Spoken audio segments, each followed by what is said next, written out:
and it's a healing solution. It's not based on punishment. It's about growing, progressing, learning, transforming. And all of those are words for change. And they're all good words for change. So change is not scary. It's not even hard. It's the resistance to the change that gets hard. What you'll see is it's a comprehensive vision, and it's a guide with tangible examples we give throughout across multiple sectors. And in essence, we're asking every facet of Vancouver, every neighborhood, every organization to become restorative. We're offering what works. We're bringing the best of the past forward, and we are creating a future that's never existed. That's all. Yeah, that's all. Beautiful. And we know how to do it. Put out a call for people to want to become peacemakers. And in September that year, we had 16 people come together and had agreed to take the training. It ended up being 20 days of training, which was communications, conflict resolution, trauma, and peace circle training, which was ongoing through the last few years. And what's kind of neat is there's 15 people left out of the 16. So they haven't gone far. Can you put up your hand who's the peacemaker in the room for Recent Sunrise? And there's a few that couldn't make it today.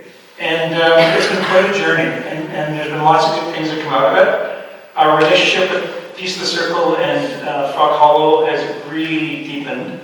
And our staff teams and our volunteers have really appreciated the process. We have, Evelyn's big on numbers and asked me to share with you some numbers today. So we've had 80 planning meetings, that's with volunteers and staff, over the last few years. We've had 30 dialogue circles with 286 participants. We've had 17 community organizations attend 2 leadership circles that are really interested in what we're doing in the neighborhood. And we've had a total of 3,137 hours by volunteers, staff, and community participants.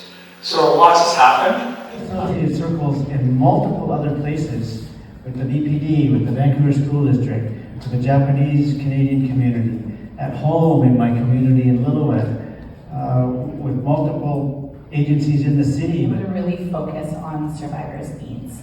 And so we are joining the chorus across this country. Our friend Marlene Leech, who launched Survivors for Justice Reform, chapters all around the world of survivors of sexual violence, domestic violence, human trafficking, and childhood sexual abuse that are trying to make the case for options. We are supporting survivors to understand their needs, to ensure that they feel prepared to engage in a process that sits outside of that system, to take the first steps to imagine what accountability and justice might feel and look like on their path to healing.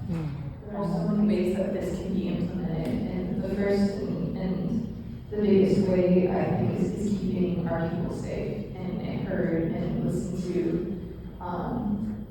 especially women. That's how high women and children were honored in society. They were protected at all costs, in all different ways. They were listened to, they were heard, and they were kept safe, and this was the highest priority of a matriarchal culture. So I was sitting there and I explained a little bit. I was like, there is another reality that exists outside of this. This current one makes it seem like this is the only one that works. It's not. It's set up in very specific ways so that all can thrive. You don't measure a nation's success or their intelligence or their competence by the highest in society, their quality of life. You measure it by the lowest.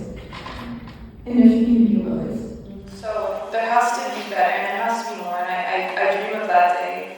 I dream of that day that, people downtown Eastside don't have to ever go hungry or ever feel like ashamed of who they are, and are able to get supports for like their mental health, and where perpetrators are held accountable, where children and youth don't really have to be in need. I know unequivocally that get tough, whether it's get tough on crime, get tough on drugs doesn't work.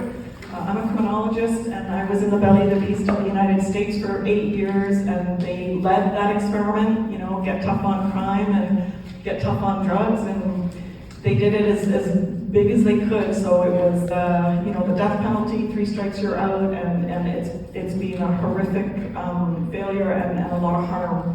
So it surprises me after seeing the results of the harm this does, that we still vote for it. And so I think what's missing is what's in your hands and the collective and the solution that we're offering. A lot of people that are incarcerated they're lost, right? So we're just trying to find their spirit, gather them back together, all the scatteredness, collect them, and move forward culturally. So if they take care of their spirit, it will take care of them, and I'm really a firm believer on that.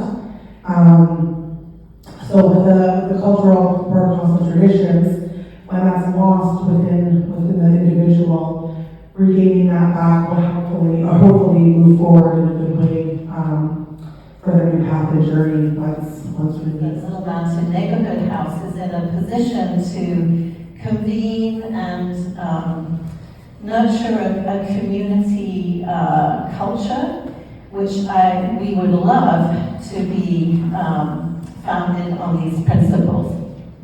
The other thing is that Little Mountain is the lead for a neighbourhood house consortium of 8 neighbourhood houses in Vancouver, all of those offering settlement services. And we, through that consortium, have a restorative circle project that is led by South Van Neighbourhood House. And so we are doing restorative circles in all of the neighbourhood houses through that project. So we're working together with Evelyn and a piece of the circle to see how we can align those projects and strengthen the work that we're doing and build in this framework. So very, very appreciative of that. Federal asked for more of the capital infrastructure, we have provincial asked for more of the operations, and then we have the city ask for some of the more neighborhood-based planning and support. So it has to be with everyone, not one group can take it, and so that's where we're bringing everyone to the table. Figure out how we can tell the story and get it out there, because it's so good, but we need people to know about it.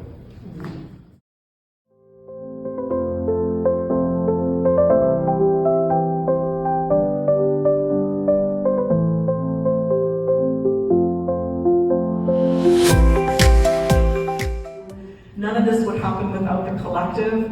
They've been behind it the whole way with guiding and wisdom and implementing. I call them the dream team. And the dream team is here. We're ready to do the work.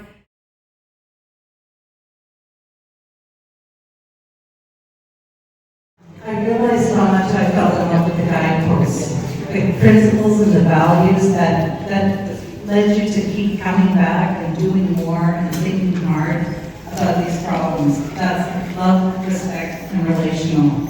Wisdom, learning, and expanding capacities. Accountability, healing, and transformation. Responsive, holistic, and place-based. When I'm stuck writing my social planning work, I often actually pull this out and look at these because it grounds me.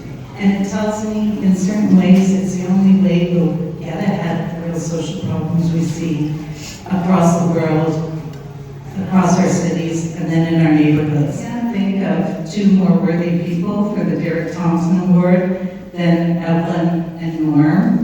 And we also created an award for the whole collective, because it's actually the collective coming together continuously to say, yeah, we can get behind this. We've got